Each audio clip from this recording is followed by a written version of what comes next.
Who's ready to learn some stuff today? Yeah, all right. All right, so I see a few empty seats here, so if you guys want to come up and grab your seats right now, this is a good time. We're going to get started. Everyone in the back there who's standing there and staring at me? Yeah, all of you? Yeah. All right, you guys can come on up. All empty seats you can steal, so if you don't sit down now, this gentleman here will steal our seat with abiding laws that govern the seat rules. Yeah, to steal the seats, they're not coming. Do it. Yeah, see, there we go. All right.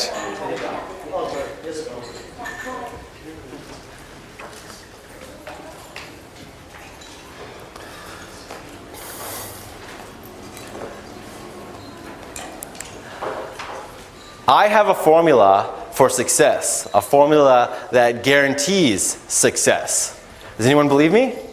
Yes. What is the formula that guarantees success? Call it out. How do you guarantee success? Hard work. Hard work. Yeah? Who said that? What's that?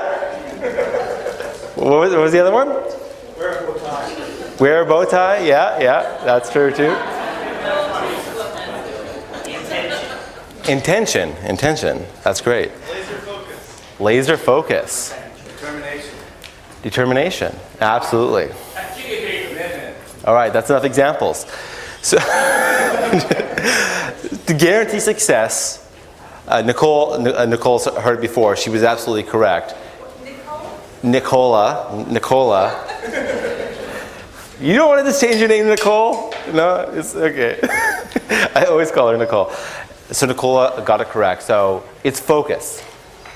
If you're able to focus 100%, you cannot fail.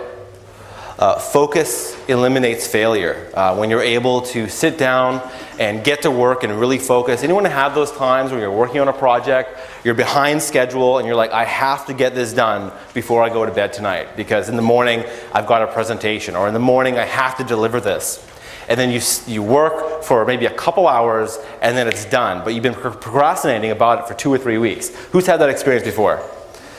Right? So what that was you self-sabotaging yourself to have to focus. But if you're able to remember what your mindset was at that moment, that was focus. So when you're able to focus on something 100%, it eliminates failure. You will succeed no matter what. But there is something that kills focus, and that is distractions.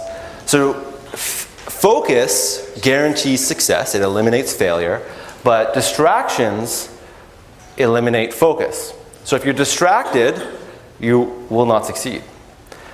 So what I want to ask everyone to do today is to focus 100% while Dan is speaking.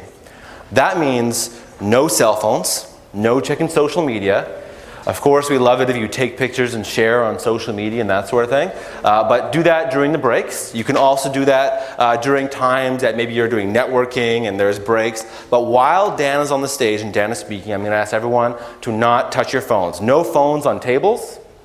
All right? No phones on tables. No looking at your phones. All phones on silent. And if somebody at your table pulls up their phone, I want you all to give them a very bad look. All right? So it's going to look like something like this. Okay? So everyone can practice that look. Just look at everyone at your table and give them the bad look as if they just looked at their phone. Go ahead.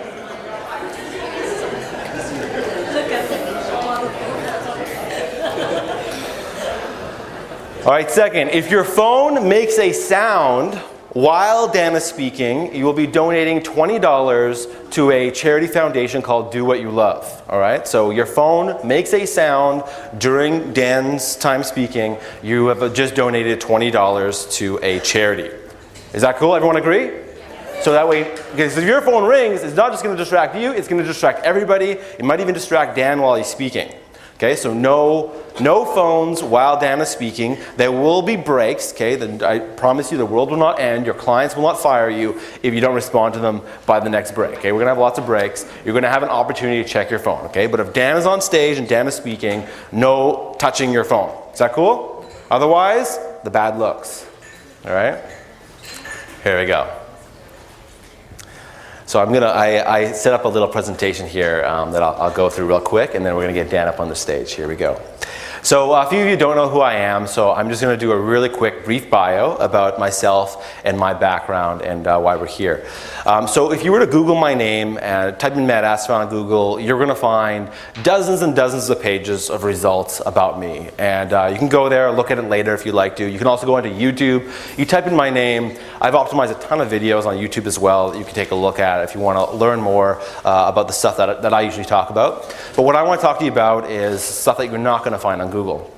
And that is that I originally started my career in the film industry. I was inspired by the movie Pulp Fiction, and I was inspired by how the story was told in a non-linear sort of way. It was a different kind of movie. I was also about 14 or 15 years old when I watched this movie, and I shouldn't have been watching this movie.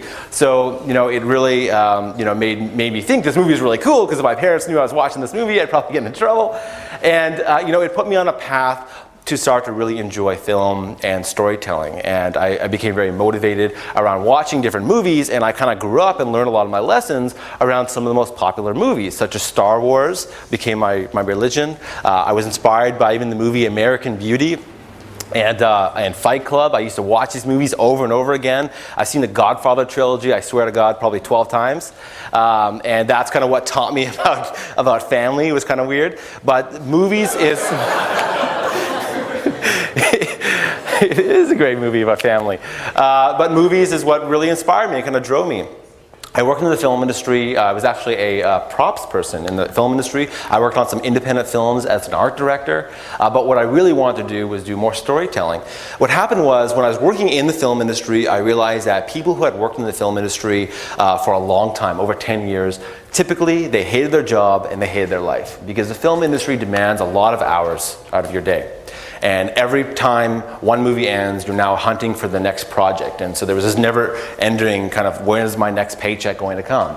And then when you do get a gig, you are working a minimum of 12 hours per day, 5 days a week. And sometimes even 6 days a week. I work 20-hour days, right? And you just feel like death. When you have not gotten any sleep for several days in a row, like you actually feel like you are dying. And I realized that that's not the lifestyle that I wanted. At the time, the real estate industry was booming, and my friends were all becoming realtors, and I became a real estater. I used to call it a real estater because I didn't understand what a realtor and a real estate agent was. So everyone made fun of me, and my friend made me this as a joke. That's not a real mustache. That was my first flyer. I totally flopped and failed as a realtor. I sold one property. It was for my dad. And at the end of the year, I had over $30,000 in unsecured debt. This is credit card debt. It's not like I bought a property and had debt. I just had straight up credit card debt.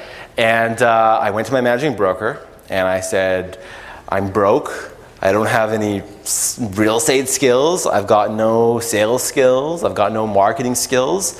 What should I do? At the time, I was in my early 20s, and he said, Matt, he's like, you're young. Why don't you go figure out this internet marketing stuff? And so I said, okay. It just so happened that a week prior to that, I had met a guy, an Indian guy with a really thick accent. He had just came from the US. He had just only been there for a few years. Prior to that, he had grown up in India, and he was starting an SEO company. And he was telling me about SEO. This is a week prior to this conversation. And he told me about SEO, and my first question was, is that legal? I had no idea about SEO or the fact that you could get a website to rank on Google. I had never even paid attention to that. So I went back to him later that day and I said, hey, can you teach me about this internet marketing stuff? So it just so happened he had just arrived in Canada, thick accent, not great communication skills, and he wanted to grow a company to sell websites and SEO. So he said, hey, why don't you help me sell websites and SEO, because that's what I need help with, and I'll teach you internet marketing. So I kind of became his apprentice. And this is us here. We ended up taking a road trip because I wanted to see Facebook headquarters. I thought there'd be a big sign.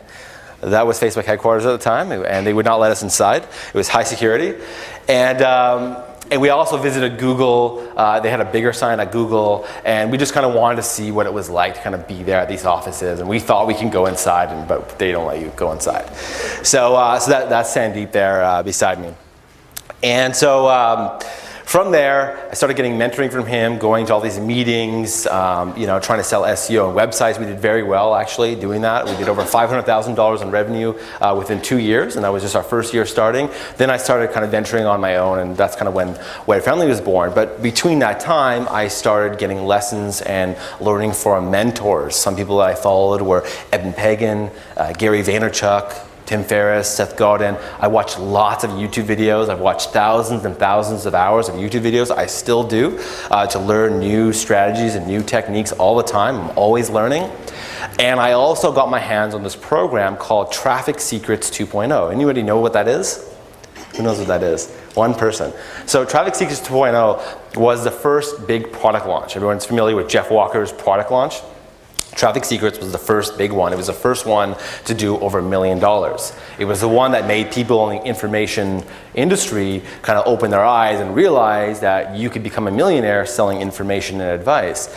So I got in this program. It was 12 discs, and me, Sandeep, and 2 other friends decided that we would form a small mastermind, and on the weekend we would watch all 12 discs, and we would be so smart by Monday.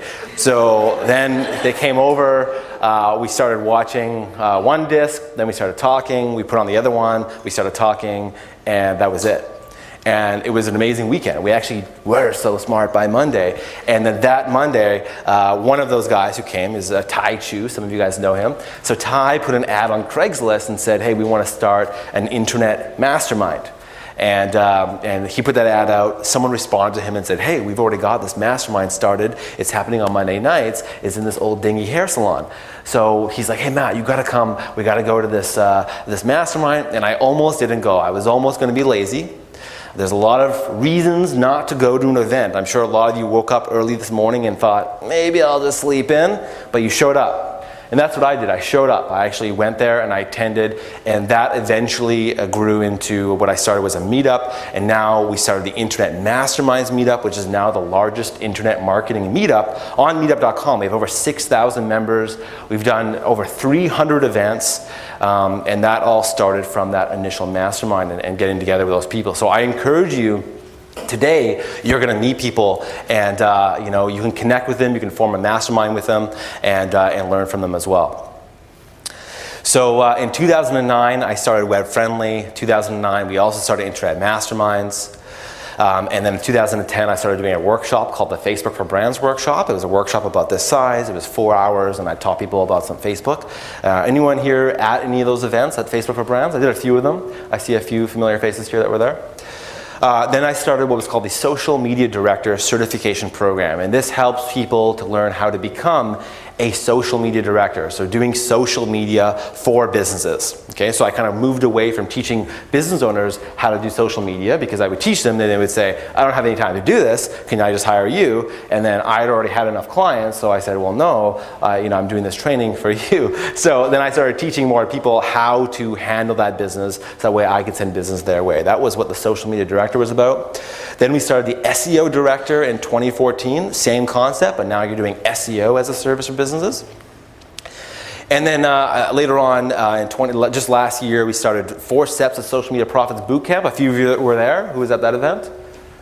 Yeah, a few of you there. And then from there, we started Instant Social Media Profits and Instant Sales Systems. And these programs were more geared towards business owners to learn how to manage their own social media and manage their own sales systems. So I'll tell you more about that later. So I've had the opportunity to travel and speak at events. I've spoken at several events here in Vancouver. This is me speaking at Socialite in Toronto. I also got the opportunity to go to Thailand. I was there for